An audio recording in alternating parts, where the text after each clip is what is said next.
أن يتقي الله فيما يسمع الناس من أقوال، وأن من يسمع لا يردد الأخبار كما هي حتى يتثبت.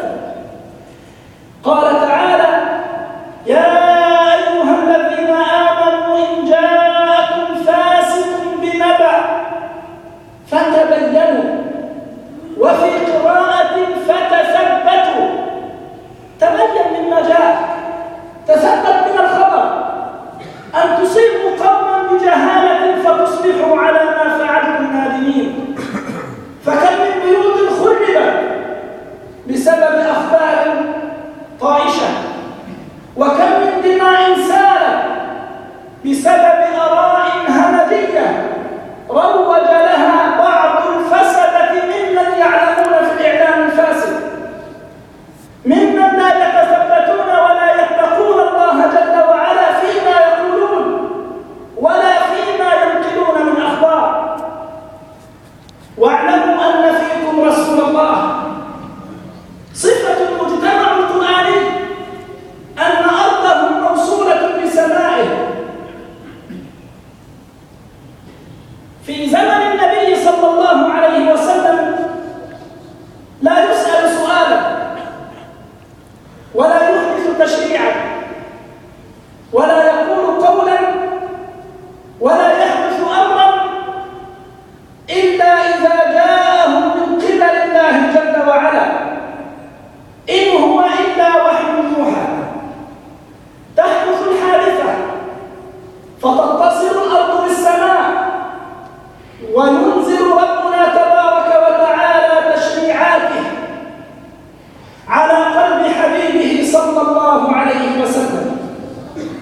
ونحن في هذا الزمان بين يدينا سنة رسول الله صلى الله عليه وسلم، فما أشكل علينا من أمر فينبغي أن نرده إلى الله وإلى رسوله، وما يواجهنا من معضلات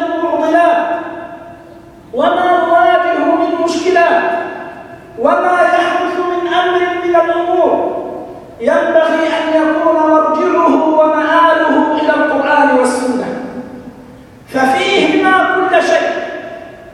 لا يزال الخير بين أيدينا كتاب الله وسنة نبيه صلى الله عليه وسلم. ثم يأتي بعد ذلك النداء الرابع، وهو ملمح جميل وأدب جليل من آداب المجتمع القرآني الفريد. مجتمع تصان فيه الحرمات وتحفظ فيه الكرامات، مجتمع لا يخدش فيه عرض المسلم، مجتمع تصان فيه الحرمات الخارجية، وهو نداء الله جل وعلا: يا أيها الذين آمنوا لا يسخر قوم من قوم عسى أن يكونوا خيرا منهم. لا تسخر من أحد ولا تعجب بنفسك ولا تغتر بحالك، فكم من خادم في الدنيا سيكون مخدوما في الآخرة. كم من خادم في الدنيا سيكون مخدوما في الآخرة. فلربما نزدري رجلا لعمله أو لطبيعة لونه أو لطبيعة جنسه أو لطبيعة مهنته وعمله،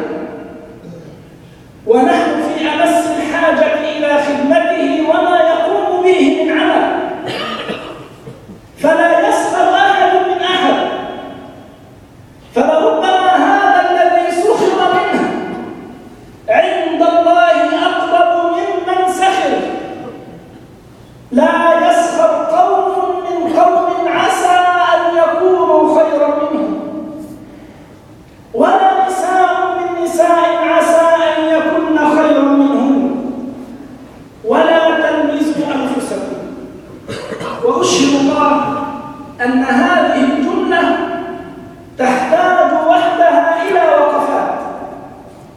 ولا تلمزوا أنفسكم.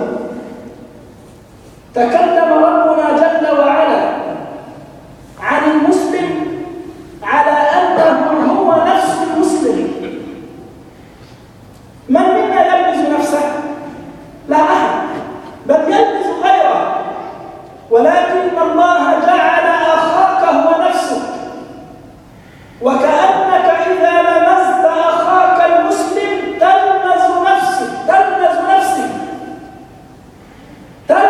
نفسك إذا لمست أخاك، إذا عيبته، إذا جرحته. ولا تلمزوا أنفسكم ولا تعيبوا أنفسكم بتجريح إخوانكم وتتبع العورات. هذه بعض ملامح المجتمع المسلم، هذه بعض ملامح المجتمع القرآني الذي أسسه النبي صلى الله عليه وسلم. نسأل الله تبارك وتعالى أن يرزقنا وإياكم الإخلاص في القول والعمل. أقول قولي هذا وأستغفر الله لي ولكم. استغفر الله استغفر الله.